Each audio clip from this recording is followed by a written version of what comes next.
Hello everyone. Once again, good morning to all of you. So we will continue where we left. As I said, that Manu talks about principles and policies of the government, and these principles and policies of the government can be classified under two heads. One is the principles relating to the public security and principles relating to interstate relation. If you remember in the earlier class, I told you the principles of morality and principles of naturality. And I told you that principles of morality is applicable in the domestic relation, and principles of naturality will be applied in the inter uh, state or international relation. So there are two kinds of politics, right, across the time and space. One, uh, policy relating to the domestic issues, and policies relating to the uh, you know international or interstate relation issues. So far as the principles of public security is concerned, uh, you know Manu uh, mentioned that the king should know and or should detect two classes of thieves, eh, chor, thieves, with the help of spy. The king should use spy. Using spy is a very traditional method of identifying. Why traditional living today in the modern society? There are many spy uh, operated in different or operating different countries by different states.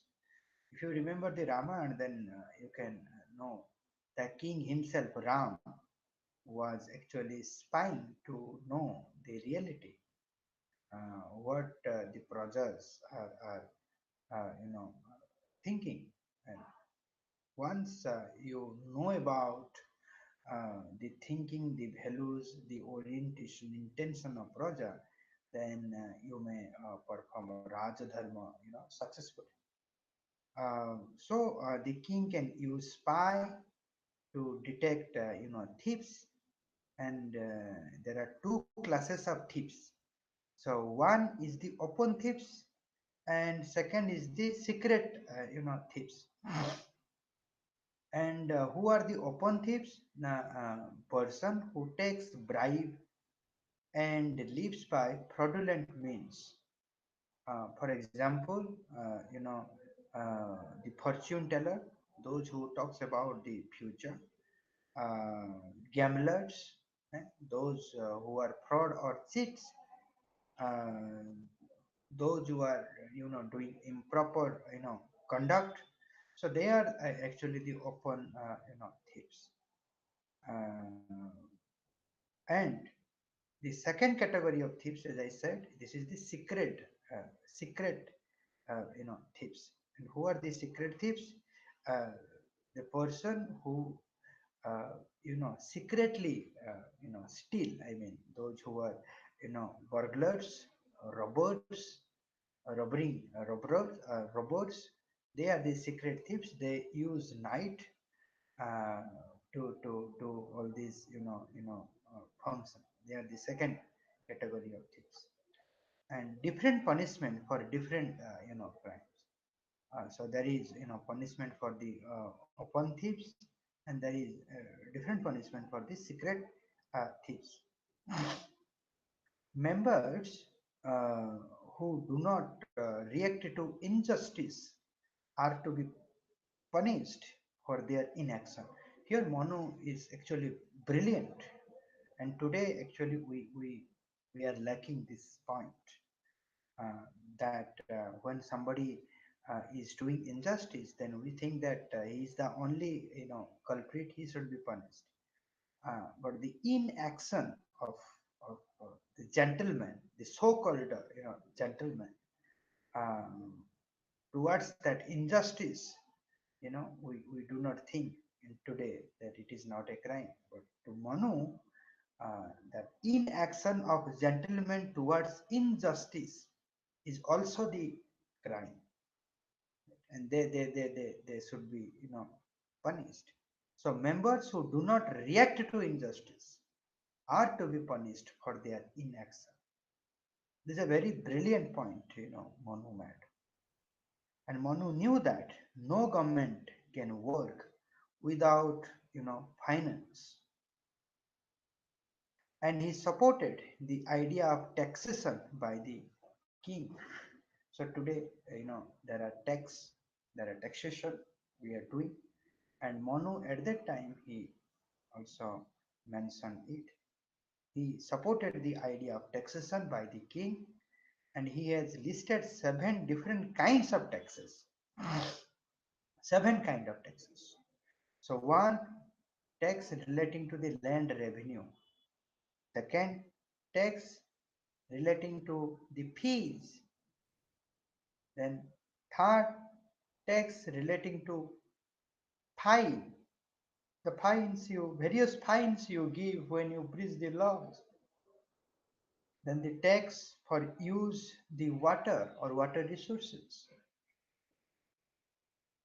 various rivers. Then tax on animals, right? You have to pay the tax when you are using animals for your economic development. Then tax on various professionals, right? Even I am also taxed from my salary. Certain portion of salary is going as tax to the government. Then there are sell tax. When you are selling, then you are also paying tax to the government. Right. So these are some of the principles and policies the king should take for public security.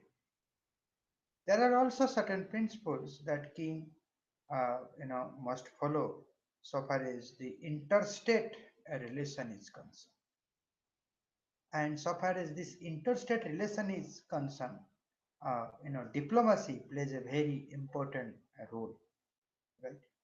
And Manu has given, six gunas or six elements of, or six, uh, what I will call six means of, diplomacy to have a delicate diplomacy or to have a delicate relation with different, you know, what I would say, different states. And what are the six gunas or six elements? The six elements are, sandhi. The six, one is the sandhi, second is the vigraha, third is the, asana, fourth is the yana, fifth is the uh, samsraya, and sixth is the, dividha bhava, dividha bhava. These are the Sanskrit terms. So I will very soon tell you the English terminology of all these concepts. So Sandhi, basically Sandhi means treaty, peace or alliance. This is Sandhi. Then I mean to have a appropriate, I mean delicate or good relation with a different nation state. Then you know you should do sandhi. You should sign a treaty, and that treaty is to maintain peace and to have an alliance. Right? So there is a intention of sustaining peace and making alliance. That treaty is signed, and signing treaty is an important diplomacy. You say there are many treaty between India and China. There are many treaty between India and Pakistan. So the intention of the treaty is to maintain and sustain peace, and to build up a strong relations. Then second is the vigraha, or what we call war. Uh, war is also a diplomacy. But there is a nice saying that war and diplomacy are two different things. For example, when diplomacy fell, then war begins. And when war begins, then diplomacy becomes very necessary since war is destructive in nature. But to Manu, war is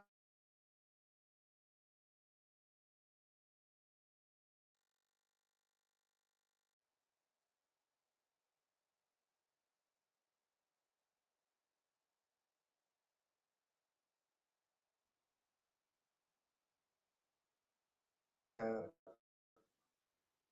Uh, right, diplomacy is a very strong, relation with national interest. So since war, satisfy the national interest and diplomacy is strongly related with the national interest, so war itself is a kind of diplomacy. Then the asana. Asana is the neutrality. Uh, Neutrality means neutrality is another diplomacy. What all these third world countries, uh, including India, uh, they took in the time of Cold War, that is called NAM, non-alignment movement.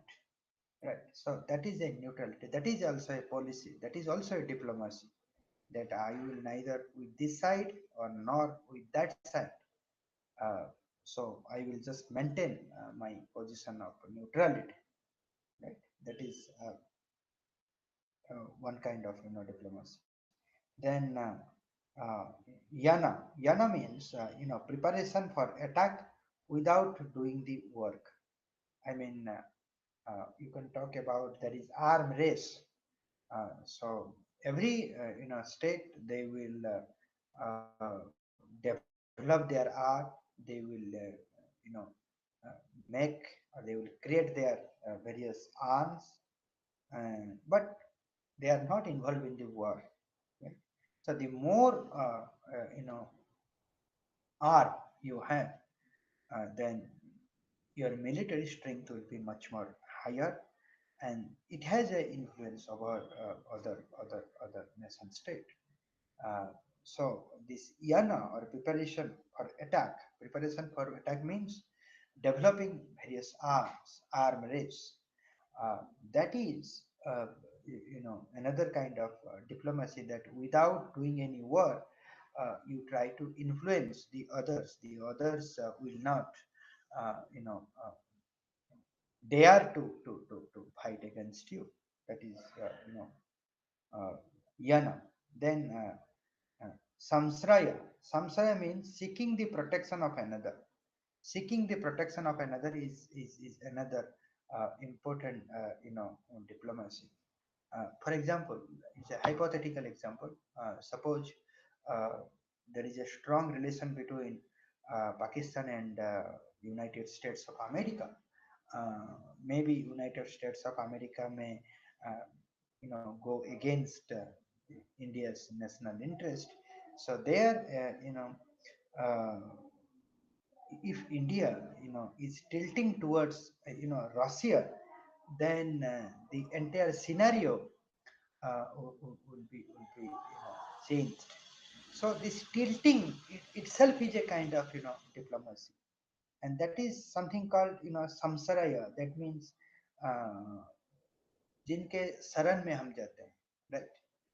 We go to that state for our protection. Right. So if you go to Russia for our protection, then naturally Russia, becomes a very good friend of India, and it's very normal and natural. To whom you protect, uh, then the person who is protected and the person who is protecting, uh, you know, they get very close to each other, and very good relationship develops between them. Then the Dividhi Bhava. Divide Bhava means making peace with one and waging war against other. Making peace with one and waging a war against the other. Uh, that is another kind of diplomacy that you know you are having again. I'm giving a hypothetical situation. Suppose India is having a war with Pakistan, but at the same time, India should also maintain peace with the China, because you cannot, you cannot have war with your with all of your neighbors, right? Otherwise, they will become united. They will become very strong, and your position will be finished. So, if you are having war with one state or one neighboring state, that means you must have a kind of peaceful relation with other neighboring states, so that that unity among the neighboring states will not happen against your war, right? So that is something called Devidhi Bhava. Now Manu favors a king agreeing to make peace when he was sure of superiority in future and of his loss at present. Right? So let me read it. Manu favors a king agreeing to make peace when he was sure of superiority of future and of his loss at present. This is very important. Manu, I mean, you can use Manu in international relation also. So what is saying that the king should not always be fond of war. The king should also follow, the peace. But following peace has a strategical reason. And what is the strategical reason? If my following of peace will make me superior in future, then I will follow the peace. Or if uh, you know the war may damage, presently, if there is a loss of war at present, then peace is a very good, uh, maintaining peace should be, uh, or king should support in maintaining peace rather than having war. So basically, if you are not sure about whether you are winning the war or not, you should not go to the war. So before you are, warring, or if you are having any war, you must be sure about whether you are going to win it or not. He or Manu prescribed that the king shall wage war only when he knew that he was strong enough to defeat the enemy. So if you are not sure enough to defeat your enemy, then you should not go to the war. Because without any calculation, if you are going to the war, then you are, uh, dismantling, or you are uh, dismantling your, uh, you know what I will say, your uh, superiority. Or if you, if there is a chance that you can have superiority in future, if that possibility of becoming superior in future is going to be lost by the war, then peace is a very good attitude the king must possess. Or if the presently, if you are going to face, loss or disadvantage, then peace is also good. So the only one condition that a king should go to the battlefield to have a war, that is whether he knew that whether he is strong enough to defeat the enemy or not, whether he is going to defeat or he is going to be defeated. That calculation is very, very, very, very much important for the king. So while determining his war policy, the king shall take into consideration the future as well as immediate present, along with the positive and negative aspect of all actions before coming to any final decision. So the king must, as I said, the king must calculate the situation, calculate in terms of future and present, and calculate in terms of positive and negative aspect of the action. You know what is the positive and negative aspect? If you remember, again I'm going back to the Mahabharata, that Arjuna in the battlefield of Kurukshetra, he suddenly denied that. I will not do any war. Then Krishna asked and Arjuna justified what he is going to, lose in this war. And these are the negative aspect of the war, that one should not go to the war. Then Krishna, while enlightening, Arjuna, then he said the positive aspect of the war. Then Arjuna balanced this positive and negative aspect relating to the war. Then he, uh, you know, take his Gandiva and fighting, fight for the justice in the Kurukshetra against his own adharmi brothers, Kauravas. Right? So the king should also do like that. That he should, judge uh, positive and negative aspect of all actions relating to the war before, taking the final decision whether to have a war or not to have any.